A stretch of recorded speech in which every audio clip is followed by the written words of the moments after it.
நாலாவது நாளா கடல் மேல சும்மா எக்கச்சக்கமான நிகழ்வுகள் நடந்துச்சுங்க. வணக்கம் இந்திய பெருங்கடல் மீனவன். இன்னைக்கு 4வது நாளா கடல்ல தங்கி வலை விட்டு மீன்கள் பிடிக்கிறதுக்காண்டி இடத்த தேடி தாங்க போயிட்டு இருக்கோம். அப்படி போயிட்டு இருக்கும்போது நம்ம கம்பெனி போட்டு நம்ம போட்டு கிட்ட வயர்லெஸ் கருவி மூலமா உதவி கேட்டிருந்தாங்க. இப்ப அந்த போட்டை நோக்கி தாங்க நம்ம போயிட்டு இருக்கோம்.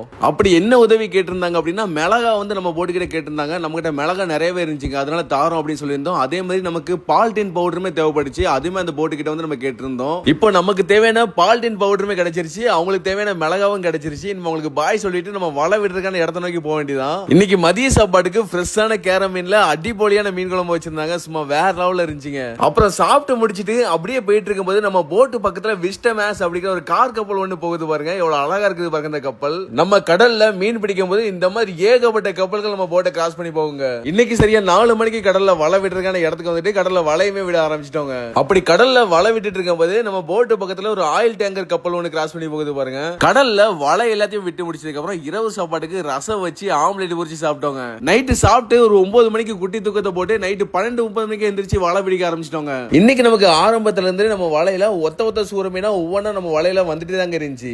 நம்ம கிடைக்கு முதல் 2 கட்டாப்ல 40க்கு மேற்பட்ட சூரமீன்கள் வந்து கிடைச்சிருச்சுங்க. எல்லாமே சைஸ் உள்ள சூரமீன்கள் தான். ஒவ்வொரு சூரமீனுமே குறைஞ்சது 4 கிலோ 5 கிலோ இருக்குங்க. நல்ல பெரிய சைஸ் சூரமீனா தான் வந்திருக்கு. அப்புறம் கொஞ்ச நேரத்துல உயிரோட ஒரு தாவு பீலி கனவா ஒண்ணு நம்ம வலையில மாட்டிட்டு வந்துச்சுங்க. எப்படி இருக்கா பாத்தீங்களா? இவனை அடுத்த நாள் கஞ்சி கொட்டுக்கு பயன்படுத்திக்கலாம் தனியா எடுத்து வச்சுட்டு அப்படியே வலையில ஆரம்பிச்சாச்சுங்க. இன்னைக்கு நமக்கு முதல் 2 செட் வலையிலேயே 40க்கு மேற்பட்ட சூரமீன்கள் வந்து கிடைச்சிருச்சா. இன்னைக்கு ஒரு 200 சூரமீன்களை பிடிச்சிடலாம் அப்படின்னு ஆசையை இழுத்துட்டு இருந்தாங்க. ஆனா நமக்கு டோட்டலாவே 70 சூரமீன்கள் தான் கிடைச்சிருந்துச்சு.